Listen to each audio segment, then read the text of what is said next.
Every December 3rd, the United Nations observes the International Day of Persons with Disabilities.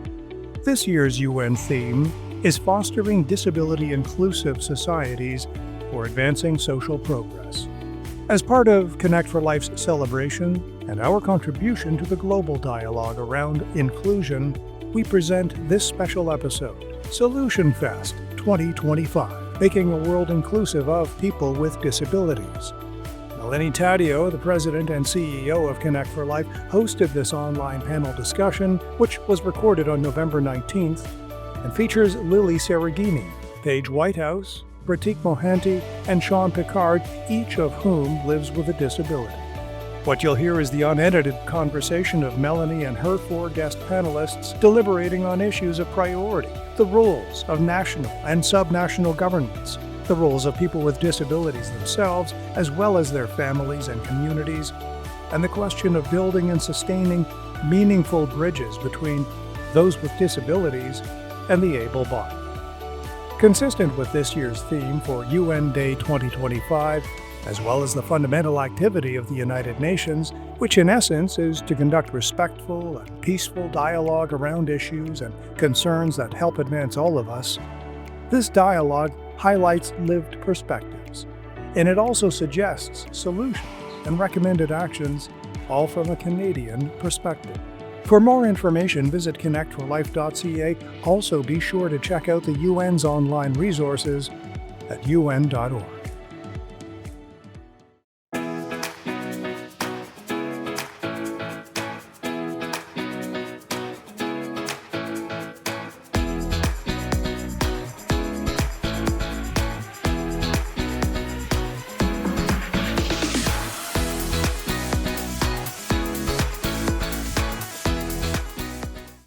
I'm your host, Melanie Taddeo, and I'm really excited about trying something a little different this time around with a panel discussion.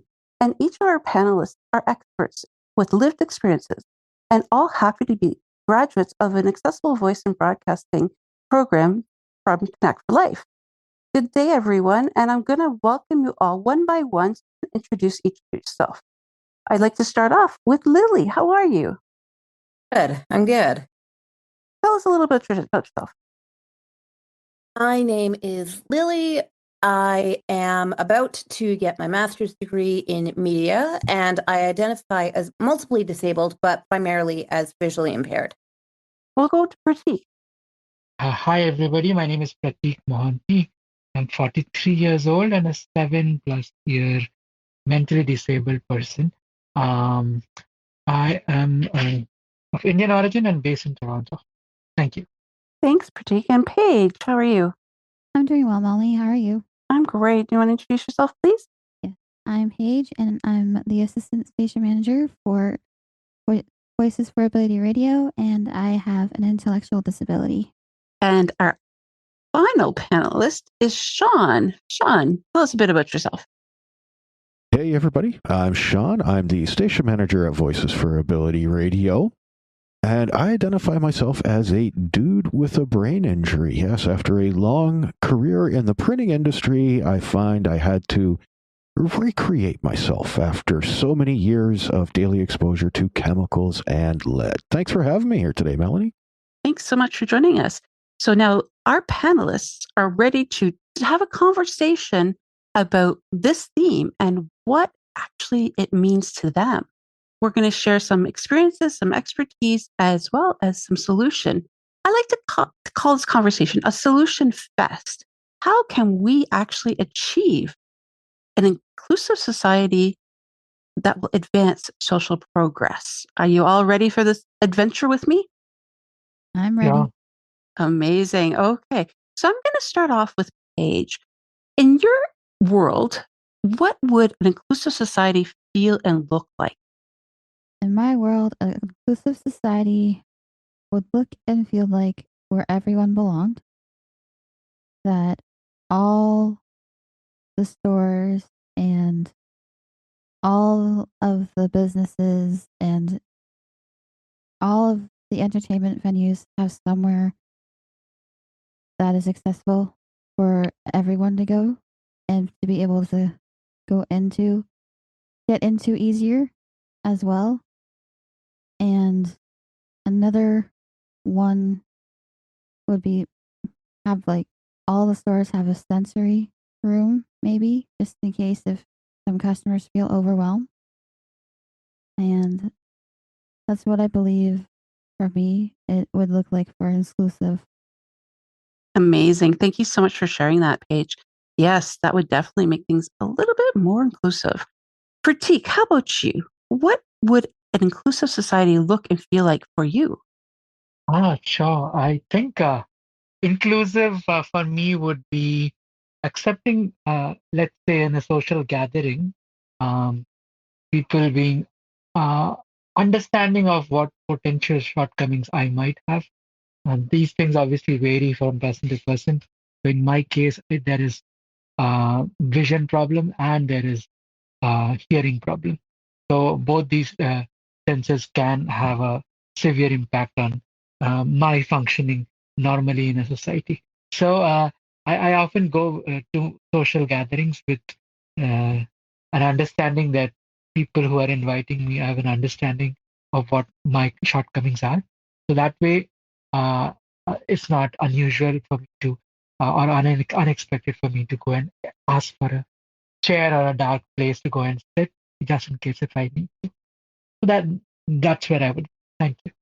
Thank you so much, Prateek. Lily, how about you?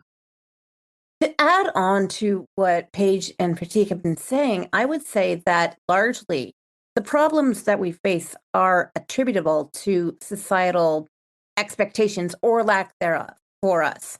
So there may be an expectation of helplessness, which in many of our cases can cause what's called learned helplessness.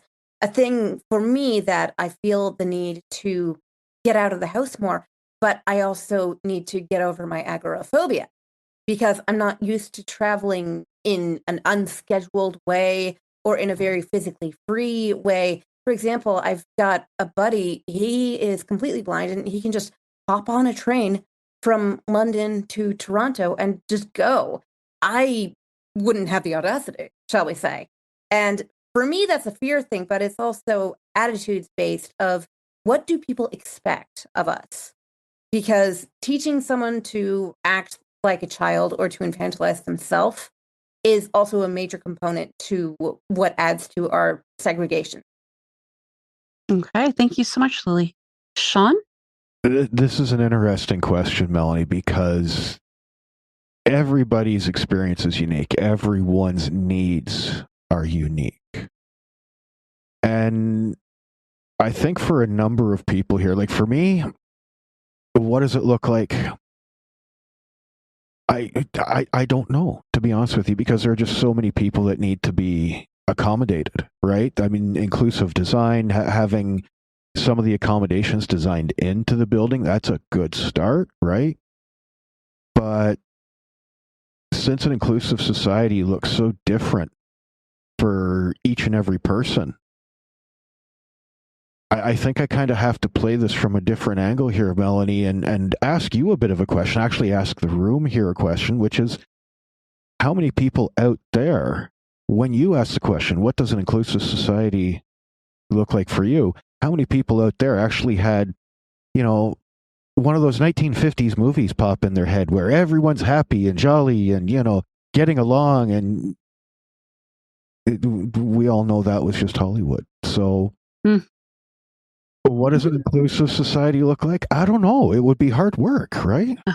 Okay, fair enough. And thank you. And I'm going to just share my insight on this because for me, inclusive society would look like a place where every person feels heard, seen, and valued just as they are and have meaningful equal opportunities to participate fully. That's just what I would love to see happen. So this obviously means so many different areas. And like all of you have said, everybody's needs are so different.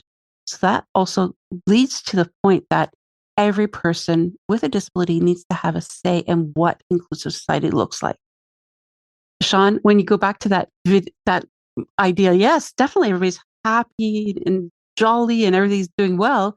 Yes, that would be the way the world would look like. if we were completely inclusive, but we have a long way to go to get there. Well, there's one thing too with that, Melanie, right? In any of those scenes that have ever been shown on Hollywood and any of those scenes that people have just had going through their mind, I bet you there's not a single person with a white cane or a wheelchair. Very good point. Absolutely. Now, we all know there are many barriers that individuals with disabilities face in society currently. But I'd like you to we'll go around the room and name one key barrier that you face or individuals with disabilities face on a whole that you think that we need to address, whether it's at the government level, organizational level, or community, before we can even consider inclusive societies. And I'm going to start with Lilly. Feel that our voting power is being drastically overlooked. We are approximately 27% of the population now in Canada, I do believe. That's not a voting bloc, that's an entire party. Like, come on, we need to consolidate our power. And a lot of the time, we are not necessarily segregated from one another, but we're not encouraged to coordinate. We're not given opportunity of coordination, either in government or anywhere else in places of prominence. So what do? We educate ourselves. We talk to one another, and we listen to each other's stories and expand upon them. Because this could be a sort of disability-oriented Me Too movement, not to misappropriate a phrase. I see where you're going with that. So you really want us to have the opportunity to come together and have a say and take action. Is that correct, Lilly? Yep, absolutely. Nothing about us without us, but also just get out of the way. Okay, fair enough. Prateek, what are your thoughts? What is one key barrier that we face that we need to address? For me, personally, it has been I represent a minority of the disabled community, which is called the now known invisible disabled. So a common phrase that typically people who talk to me or see me is, "Oh, I didn't see that you were disabled." I don't know how that term has come out, but seems very commonsome now to get this from a lot of people. So I think bringing awareness is a big part of, if people are not aware about this, then moving ahead would be very difficult as a group. Absolutely. And again, we know that invisible disability is very common, and it's not like people wear signs saying, "Hey, I have a disability." So, and so we can, and this is so important. So thank you for wish sharing. you could wear something. Yeah. Yes. All right, Paige, and yourself, what is one key barrier? For me, I would probably say housing, because everyone with a disability either wants to live on their own or own their own home, but it's hard to find a home that's affordable for everybody, especially nowadays prices. Because we've been looking, and it's even hard for anyone to own a home right now. Absolutely. And that's something we're going to dive a little deeper into later on, but housing, not only just affordable, but accessible as well. 100%. Sean, one key barrier, please. One key barrier. Actually, I got to go with the same side or two sides of the same coin here, Melanie. As an individual with a brain injury, I find quite often I have to work really hard to get things done, right? To get ahead, to get to where I want to be, to achieve what I want to achieve. Having someone there to help me sometimes is really key. But if that person decides to take over, or they don't believe I can do it, or so for me, a big barrier is belief, right? Whether the individual believes they can do it or they can't do it, right? Whether their caregivers and support people believe they can do it or can't do it. And how many people actually make themselves stretch to achieve something, and how many people get cut off by the other people. Yes. And I think this is something that isn't talked a lot about, Sean, but it is a huge barrier. And belief in ourselves and in those around us and by the people that support us is essential. Yeah. Very, very key to get anything done. Having just that little bit, both, just that little bit of belief in yourself and the support of the people around you. 100%. So one of the things Connect4Life stands for through all of our programs is inclusive skill development. So obviously, inclusive skill development is equal opportunity and accessible skills development training for anyone, despite their ability, background, or gender, anything, so that they feel that they belong and that they have the same opportunities as other people. So I want to talk a little bit about inclusive skills development. What does inclusive skills development mean to you, and why is it so important for individuals with disabilities and for us to achieve social progress? Lilly. There is no guarantee whatsoever that we are going to have our needs adequately addressed by the larger institutions that govern our lives, such as government and education. The education system tries, but in the sense of fulfilling the AODA requirement. It's like, okay, I've done the by the books thing, so now I don't need to do anything more. But I find that when it's us teaching us, and when education is made accessible and our skills development is made accessible in the way that we require, and it is geared by us for us, then it's much more immersive, it's much more developmental in terms of what we are able to get done and in terms of what we are able to find out about ourselves. For example, I was actually not very good at interviewing when I started the program. Now I am. 100%. And there you go. Sean, how about you? Why is inclusive skill development so important? Why is inclusive skills development so important? Speaking from personal experience, when things don't work out, you can't always just pack up and go home. You got to find something to do. You got to find, a way through whatever the situation is. For me, starting out life as a printer and then having basically that job disappear, I had to recreate myself. So, I learned how to do that early and was able to carry that on. Melanie, what was the question again? I feel like I've... the inclusive skills development. So why is it important? And what does it actually look like for you? Why is it important? What does it look like for me? Yes. Okay. So, yeah, going back to what I was saying there about having to recreate yourself. I spent more than half my life learning about printing, and, I still got, well, if all goes according to plan, a couple decades to go still.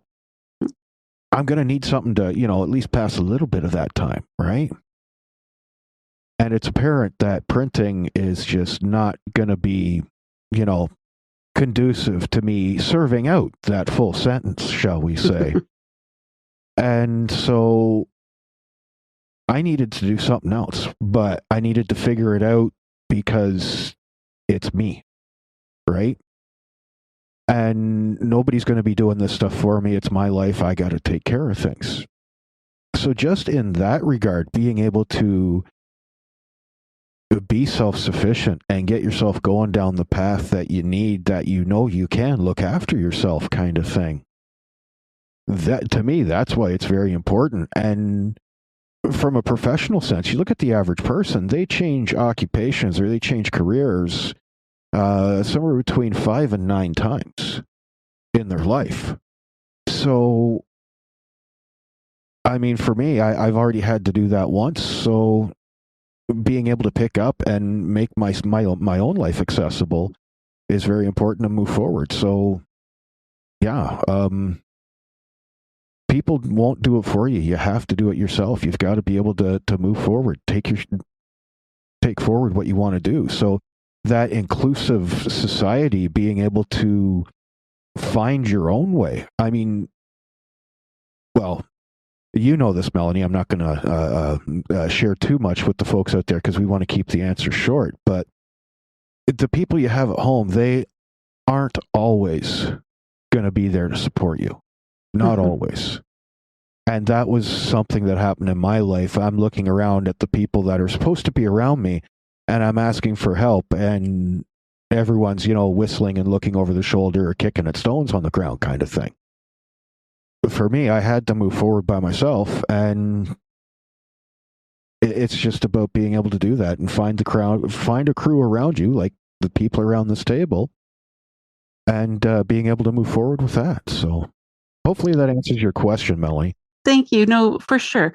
And we know, obviously, inclusive skill development takes on many different shapes and forms. So having that support when needed, having that crew that has your back, but also making sure that it's accessible for people. So Paige, why do you feel inclusive skill development is important? And what does it mean to you?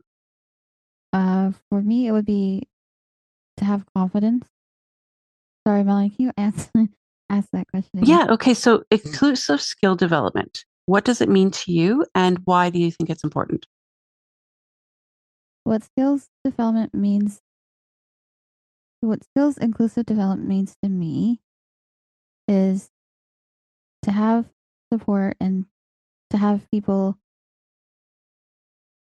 be there for you, but not do the job for you. Because before, a couple of years ago, that's happened to me, and I didn't gain any skills from that. And later on, I've had to get the skills back up because I didn't know or understand what someone was telling me. Can I just clarify? So it's having somebody there to support you, but not do it for you, and to also ensure that you feel supported in a safe environment. Is that correct? That's correct, yes. Amazing. Prateek, how about you? Inclusive skill development, what does it look like for you, and why is it important? Yeah, I think the course that I recently did on radio broadcasting was a good example of where people like myself can look for when they are looking for their own skill development, because you are at a stage in your life, regardless of your age, that when brain injury hits you, you might be very good at a few things, but or maybe actually on the way to achieve a few things in life, and then suddenly this life event. So people who can come in when some things like this happen to you, and then uh, kind of work with you to figure out what are your skills and what are your shortcomings. Give essentially, in my case, what the radio broadcasting course gave me was a lot of self confidence, confidence enough to actually start my own podcast, which I would not have imagined ever doing, not in the last 6 years, especially. But look at me. I can actually think about doing it and actually do it because I have the skills. So that's on that side. But essentially, this just opens up a huge market for people to act who are interested to work with people who are disabled and try to figure out uh, what kind of skills people have and what would they need to develop in order to reach a certain. So that's where I would. Thank you. Thank you so much. And it is so important because I think a lot of times there are so many skills development programs out there, but they're not tailored to meet the needs of people with disabilities, and they're not accessible and therefore not inclusive. So I think that inclusive skills development is an essential part in order for us to achieve that inclusive society and make social progress. So this is something I wanted to touch on. But we also know that the huge barrier out there for individuals with disabilities is the underemployment and unemployment of individuals with disabilities. And it's not because individuals with disabilities are not ready and willing and able to work. It's because of the misconceptions and misinformation that a lot of employers are facing or experiencing when hiring individuals with disabilities. And in fact, if we look at stats, there are more people with disabilities ready and willing to work, an untapped pool of talent just waiting that is not being tapped into by employers because of these myths. So I want to talk a little bit about how do we make progress, social progress, or make our workplaces more inclusive for people with disabilities. And I'm going to start with Sean. Oh, I think one of the big things we need to do there is get a lot of information out to employers, right? To the business owners. There are a number of programs available to assist with physical accommodations around the business.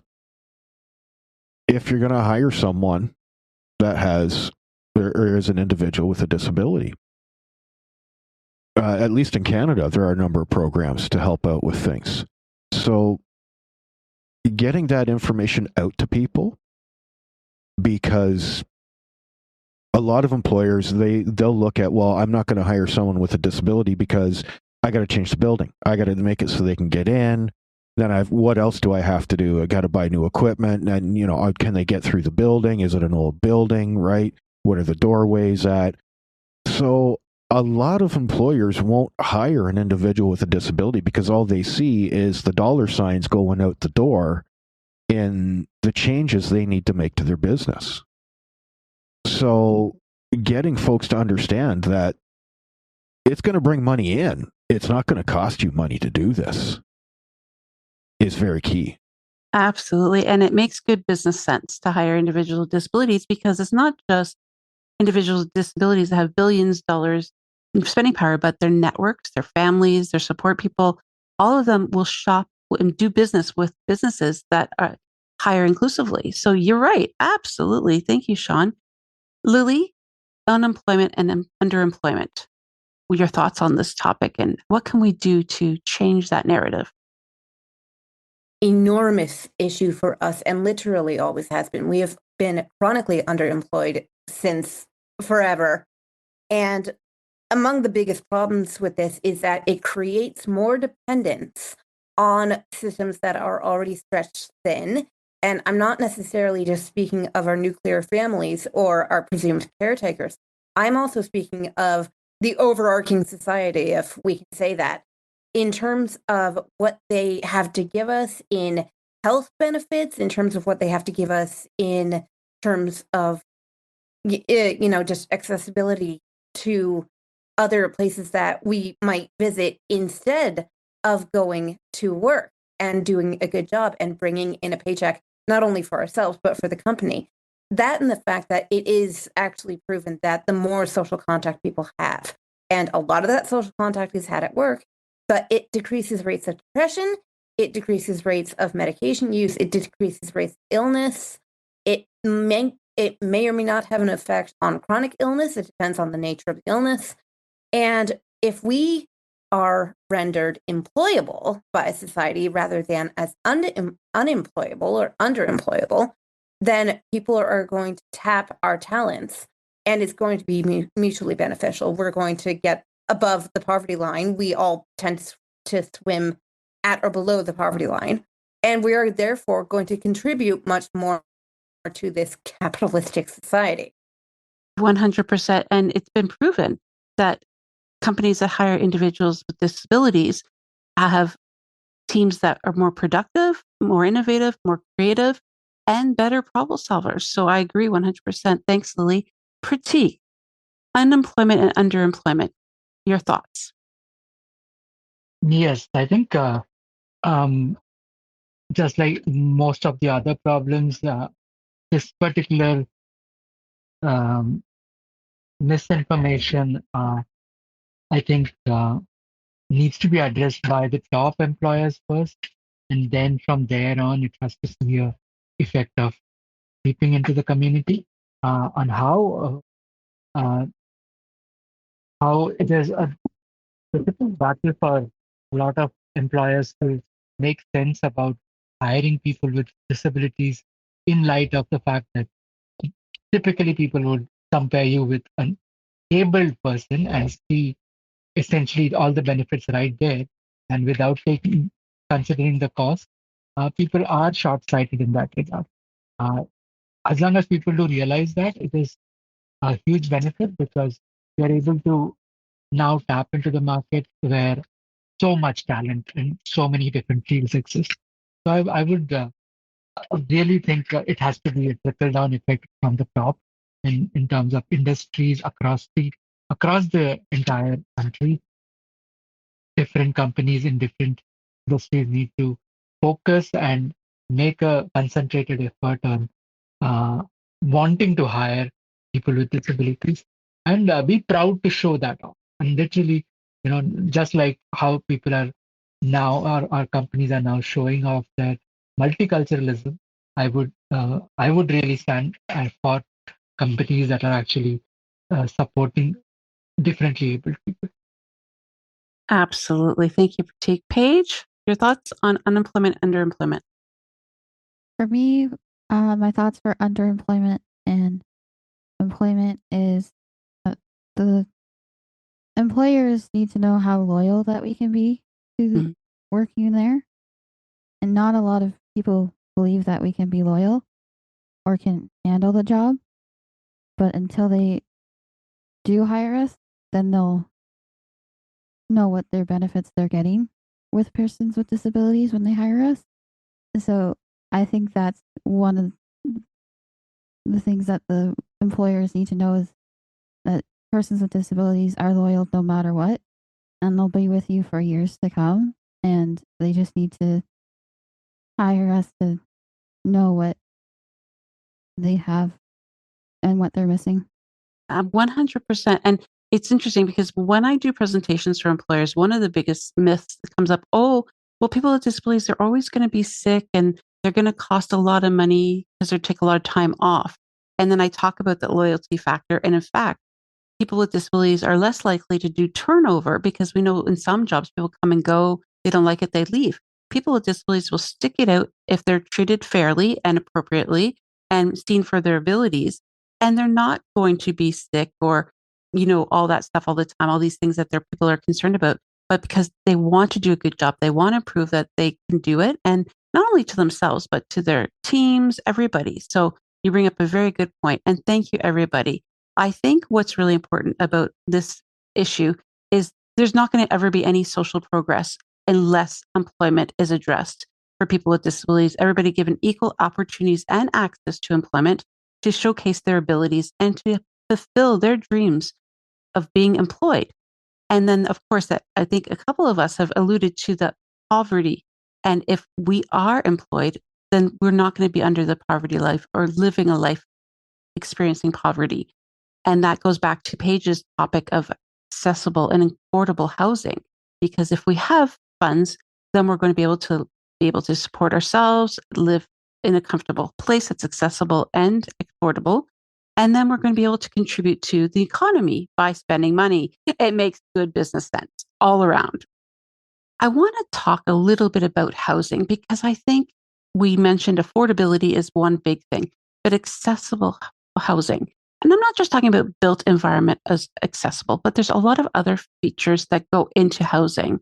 So I'm going to start with Lilly. What is important for us to consider in promoting social progress and inclusive society for housing? What comes to mind for you? For me, housing is an essential human right. We need to lower the prices. We need to drastically lower the prices. For one thing, I don't know how we're going to do that, but if you build more, the prices go down, theoretically. So building accessible houses makes it possible to sell them at a cheaper rate because we tend to swim at the poverty line or thereabouts. That is the first essential step. A lot of people who are currently living unhoused are also people with disabilities. And in Sweden, I believe it is, they have a model of house comes first. So they give you a house and then give you conditions of, okay, I want you, shall we say, if they have drug issues, I want you clean within the next 6 to 8 months or whatever it may be. And then after that condition is fulfilled, they don't get the house taken away, mind you, if they don't fulfill a condition, but it makes it easier to fulfill the condition if they are housed. After the 8 months or so go by, and if the person is clean, the next condition would be within the next 3 to 4 to 5 months, I want you to have an entry-level job. And so on and so forth, up this little step ladder that we have created for societies until the person can prosper by themselves. And I think that that is a highly socialistic, yes, but it is a highly socialistic but highly workable model. And I don't know why more countries don't implement that. Like, it's a basic human right. We have to have a roof over our heads. Absolutely. Thank you so much, Lilly. And that's a really good concrete example. Prateek, housing. What does that look like for you? What are you thinking when it comes to accessible and affordable housing? I think accessible or affordable housing is a clear reflection of the capacity of the disabled person or the community, in terms of, uh, as the previous speakers here have mentioned, um, once you have a certain level of income generated or given by the government, you can obviously consider housing to be the largest expense. And if that is somehow taken care of, then this individual can actually focus on spending that money on other potential needs. So I think affordable housing would be directly something that government can take uh, can take a lot of lead here in terms of creating not just societies but small communities where not just disabled people but their families also can possibly stay, and essentially uh, have a little bit of respect in terms of what their shortcomings are and where the government is willing to step in and help us. So that's where I would start. Amazing. Thanks, Prateek. Paige, your thoughts on housing? For me, for housing, I would say I agree with Lily. We need to bring down the prices to make it more affordable. Right now, it is skyrocketing and it still is in certain areas. And some people with persons with disabilities have to move away from their family because they can't afford the home in the area. And for me, I feel like, yes, build more houses, but maybe use one of the old factories and make condos, affordable condos in those if they can, to make it more accessible as well in those condos if they're able to. And I love these solutions. I love it. We have to try and figure out a way to bring down the house prices because they're just insane right now, and persons with disabilities can't afford it unless someone co-signs with them. Mm-hmm. Absolutely. And this is, I think, not just reality in Canada, but a worldwide global issue. Sean, housing? Housing, there are two things that really stand out to me, Melanie, and both of them go hand in hand, okay? First one is the attitude. We have to change the attitude that if you own property, you've done something right. You've achieved something. You're a good person, right?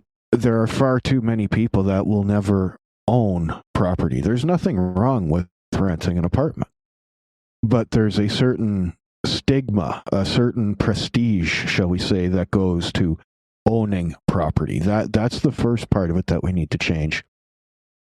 And item two, why are people turning this into a way to make money? Okay, house flippers, right? They're buying up the homes that would be affordable homes because people can still do some of their own work. And then they're putting in this amount of work and flipping it for X amount of profit. So you've just removed a home from someone that, they can't afford what you just put back on the market, but they could have afforded what you bought. Oh my goodness. I didn't even think about that perspective, Sean. Thank you so much. And I have so many more questions, and I'm just mindful of our time. So I'm going to ask one big thing that I think this theme really is talking a lot about is ensuring that people with lived experiences have a say at the table. So really taking leadership roles and being able to contribute to what inclusive societies look like that include individuals with disabilities. So what do we think is the first step we need to take to make this happen? And I'm going to start with Prateek. Sure. I think as you have always pushed us to believe that awareness is very, very important.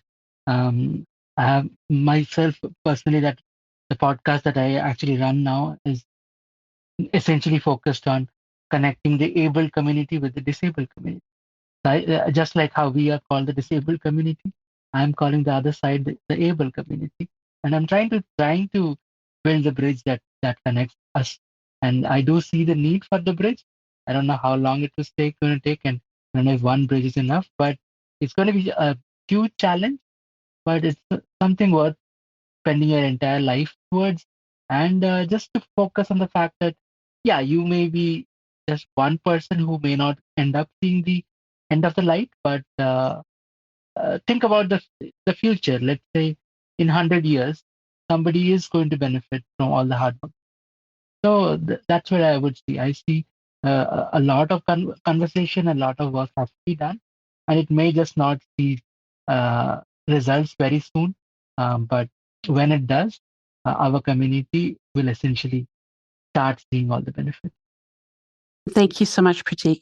Paige, how do you see individuals with disabilities playing a leadership role at the table, helping with decision making to make this inclusive society a reality? How I see it is with everyone getting along and with the able community to wanting to listen to us and not ignoring our ideas. Because I know sometimes that can happen. And what they need to know is that we also have really good ideas and you can learn something from a person with a disability. And that's how I see it. Thank you so much. Absolutely. Lilly? Judging by our lived experience, the fact that we have lived experience at all, I should say that people with disabilities should legislate for ourselves. We should be our own lawmakers. If you don't have a disability, I don't think it's wise for you to be making laws for people who do. So, in a sense, I am kind of saying to the federal, down to the provincial, down to the municipal, get out of our way and let us frame what we need, because we understand it, you don't. And putting a bunch of non-wheelchair users, for example, into wheelchairs to see whether the new outlet mall is accessible, and simulating that experience for half an hour. That's pathetic. That's paltry. And we've seen the AODA. The AODA is paltry all the way up the scale, from bottom to top. It's just, it looks like we're getting the scraps off the table. And no, the seat at the table also demands that I get a meal. Well said, Lilly. Sean, your thoughts? Oh, I've got many thoughts after listening to everyone here. Melanie, can I have the question again, please? 100%. It is so important. So as individuals with disabilities, we need to take an active role and have a seat at the table to make some decisions in order to make the society actually inclusive for people with disabilities. How do we make this happen? Well, first and foremost, ladies and gentlemen, get out, get involved, right? Get out the door, get involved with your community and do something. If you would like to work on homelessness in your community, I'm sure there's an organization that would welcome your input. If you, want to do whatever, just get out and talk to folks, and I'm sure you will find a way that you can get involved in your community. And at the same point in time, you're going to be talking to people that will help you make your voice heard, get your opinion expressed. So I think the best thing I can say is get out and get involved, folks. When it comes to your community, get in there. Thank you so much. And I'm going to ask, it's a rapid fire answer question, this last one. What is one thing that our governments, our communities and organizations and individuals can do in the next year to help this become a reality? Fostering disability inclusive society for advancing social progress. Paige. Rapid fire. Let's go.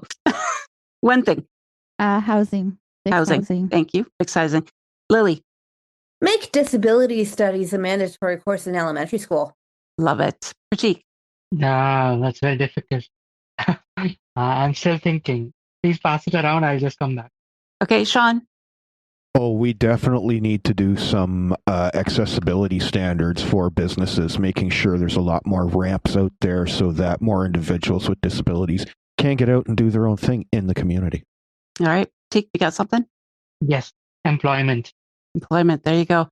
And my final thing is for all of us as individuals with disabilities to advocate for ourselves and for others. I want to thank my panelists for this engaging conversation and to wish everybody a very happy United Nations International Day for the Rights of Persons with Disabilities. We have a lot of work to do, but together we can accomplish it all. Until next time.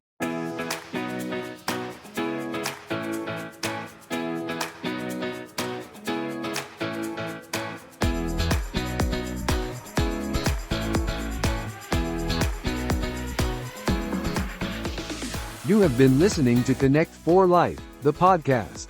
Connect4Life is a Canadian-based registered charity committed to eliminating barriers for people with disabilities.